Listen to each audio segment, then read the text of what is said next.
একজন ডায়াবেটিক যদি তার ডায়াবেটিসকে নিয়ন্ত্রণে না রাখে তাহলে যে জটিলতাগুলো হতে পারে সেটা একটুখানি বলতে গেলে আমরা বলতে হয়, আমি বলি একটাই কথা, চুলের গোড়া থেকে পায়ের নখের মাথা পর্যন্ত সমস্ত অঙ্গ প্রত্যঙ্গ এখানে আক্রান্ত হতে পারে।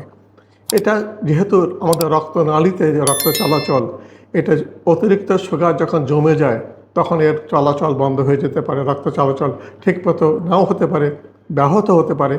তাতে করে একটা আমরা বলি মাইক্রো অ্যাঞ্জিওপ্যাথি, মানে ক্ষুদ্র রক্তনালীগুলো শুকিয়ে গেলে চোখে রক্তক্ষরণ, চোখের অন্ধত্ব, কিডনি নষ্ট এবং নার্ভের ক্ষতি হয়ে নিউরোপ্যাথি হয়ে হাত পা জ্বালা পড়া, অবশ ভাব, এই সমস্ত জিনিসগুলো হতে পারে। আর ম্যাক্রোভাস্কুলার মানে বড় যে নালীগুলো রক্তনালীগুলো আছে, এটাতে যদি রক্ত চলাচল ব্যাহত হয়, হৃদরোগ থেকে শুরু করে পায়ের ঘা, গ্যাংগ্রিন যেটাকে আমরা বলি, এ সব কিছুই হতে পারে। সুতরাং ডায়াবেটিস নিয়ন্ত্রণে না রাখলে হতে পারে না এমন কোনো রোগী সাধারণত নাই, সবই হতে পারে।